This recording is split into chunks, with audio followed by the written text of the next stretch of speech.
भक्तों, जय श्री कृष्ण। राधे राधे। भक्तों, आपने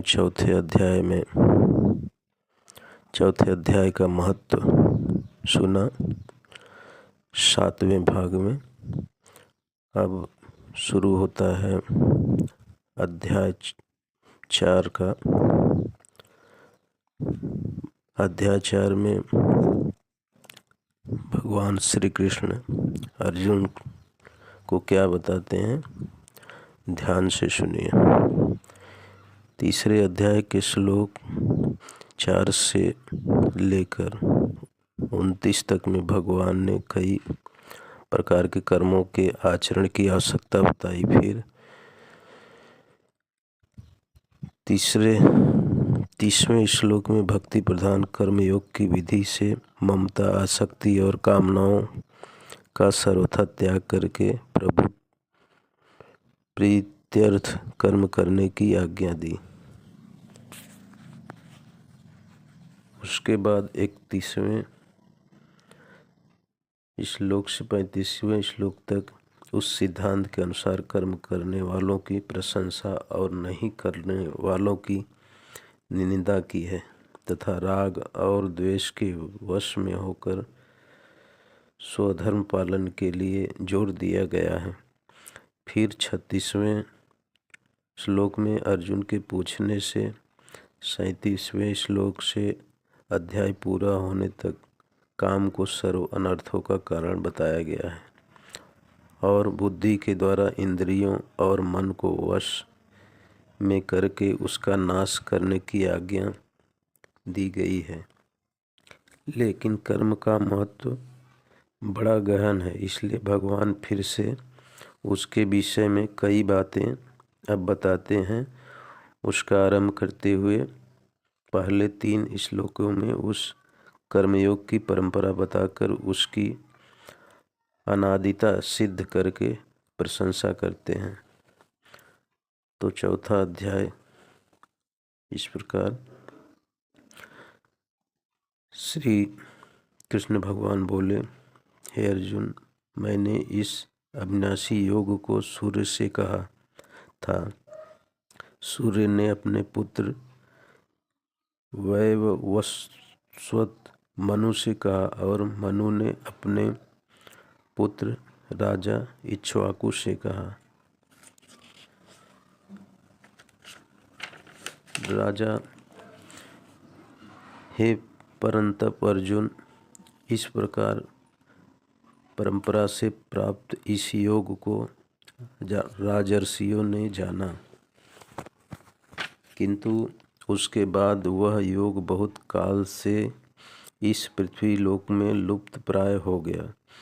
तू मेरा भक्त है और प्रिय दोस्त है, इसलिए यह पुरातन योग आज मैंने तुझे कहा है, क्योंकि यह बड़ा ही उत्तम रहस्य है, अर्थात गुप्त रखने योग्य है। अर्जुन बोले, आपका जन्म तो अर्वाचीन अभी हाल का है और सूर्य का जन्म बहुत पुराना है, अर्थात कल्प के आदि में हो चुका था। तब मैं इस बात को कैसे समझूं कि आप ही ने कल्प के आदि में सूर्य से यह योग कहा था। श्री कृष्ण भगवान बोले, हे परंतप अर्जुन, मेरे और तेरे बहुत से जन्म हो चुके हैं, उन सबको तू नहीं जानता, किंतु मैं जानता हूँ।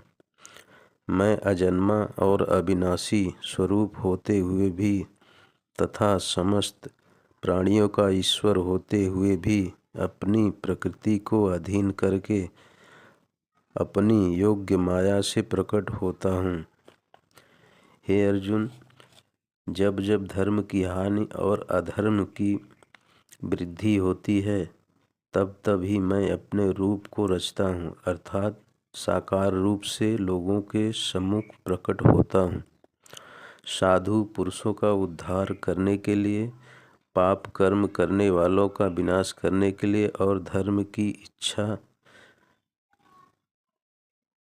धर्म की अच्छी तरह से स्थापना करने के लिए मैं युग युग में प्रकट हुआ करता हूँ। हे अर्जुन, मेरे जन्म और कर्म दिव्य अर्थात निर्मल और अलौकिक हैं। इस प्रकार जो मनुष्य तत्व से जान लेता है वह शरीर को त्याग कर फिर जन्म को प्राप्त नहीं होता, किंतु मुझे ही प्राप्त होता है। पहले भी जिनके राग, भय और क्रोध सर्वथा नष्ट हो गए थे और जो मुझ में अनन्य प्रेम पूर्वक स्थिर रहते थे, ऐसे मेरे आश्रित रहने वाले बहुत से भक्त उपर्युक्त ज्ञान रूप तब से पवित्र होकर मेरे स्वरूप को प्राप्त हो चुके हैं। हे अर्जुन, जो भक्त मुझे जिस प्रकार भजते हैं मैं भी उनको उसी प्रकार भजता हूँ, क्योंकि सभी मनुष्य सब प्रकार से मेरे ही मार्ग का अनुसरण करते हैं। इस मनुष्य लोक में कर्मों के फल को चाहने वाले लोग देवताओं का पूजन किया करते हैं, क्योंकि उनको कर्मों से उत्पन्न होने वाली सिद्धि शीघ्र मिल जाती है। ब्राह्मण, क्षत्रिय, वैश्य और शूद्र, इन 4 वर्णों का समूह गुण और कर्मों के विभाग पूर्वक मेरे द्वारा रचा गया है।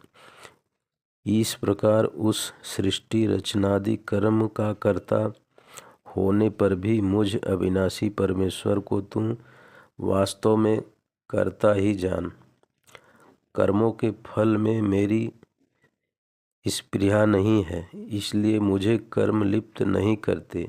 इस प्रकार जो मुझे तत्व से जान लेता है वह भी कर्मों से नहीं बनता।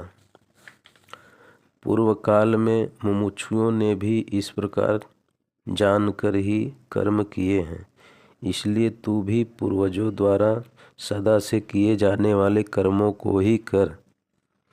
कर्म क्या है और अकर्म क्या है, इस प्रकार इसका निर्णय करने में बुद्धिमान पुरुष भी मोहित हो जाते हैं। इसलिए वह कर्म तत्व मैं तुझे भली भांति समझाकर कहूँगा, जिसे जानकर तू अशुभ से अर्थात कर्म बंधन से मुक्त हो जाएगा। कर्म का स्वरूप भी जानना चाहिए और कर्म का स्वरूप भी जानना चाहिए।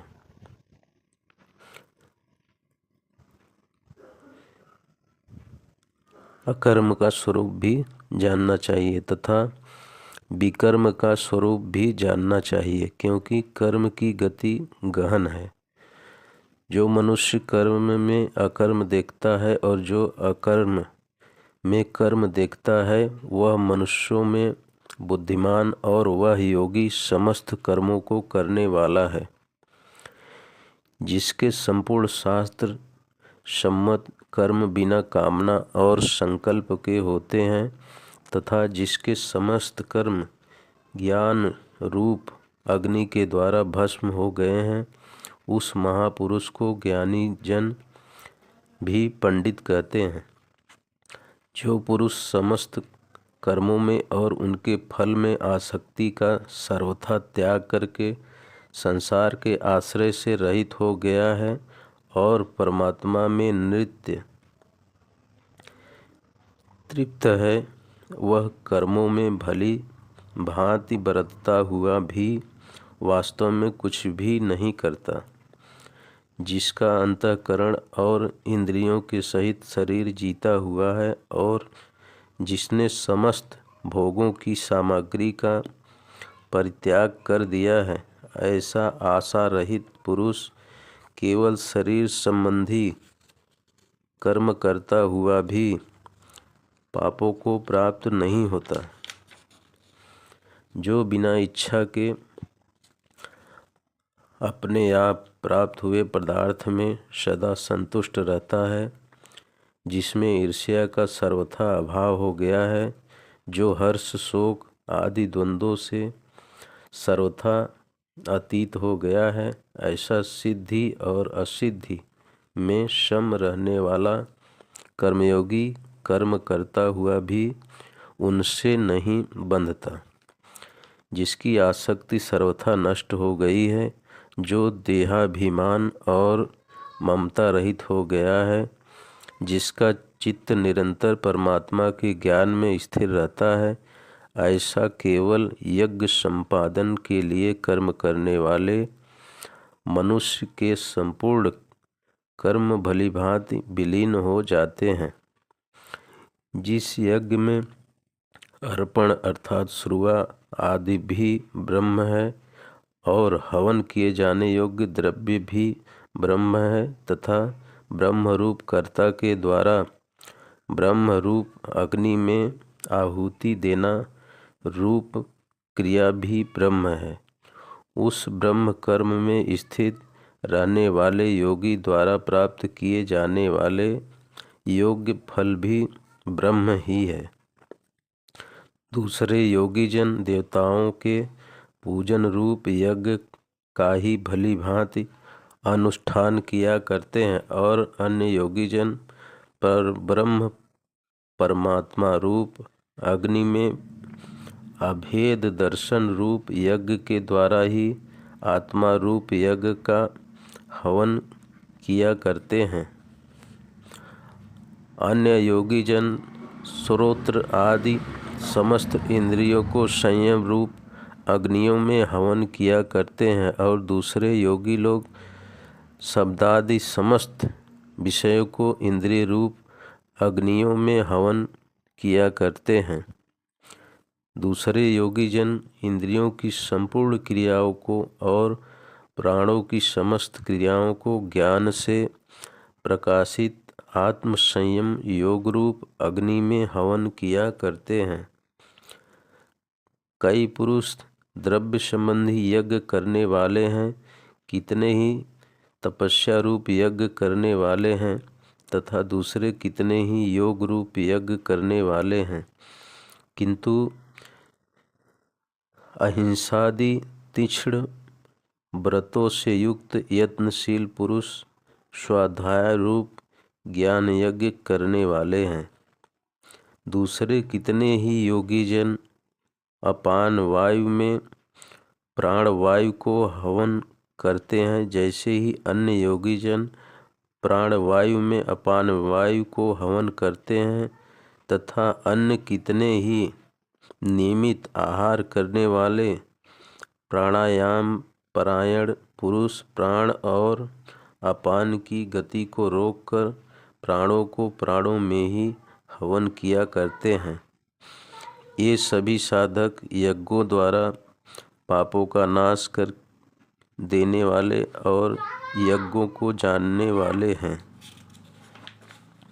हे अर्जुन, यज्ञ से बचे हुए अमृत रूप अन्न का भोजन करने वाले योगी जन सनातन पर ब्रह्मा परमात्मा को प्राप्त होते हैं और यज्ञ न करने वाले पुरुष के लिए तो यह मनुष्य लोक भी सुखदायक नहीं है, फिर परलोक कैसे सुखदायक हो सकता है।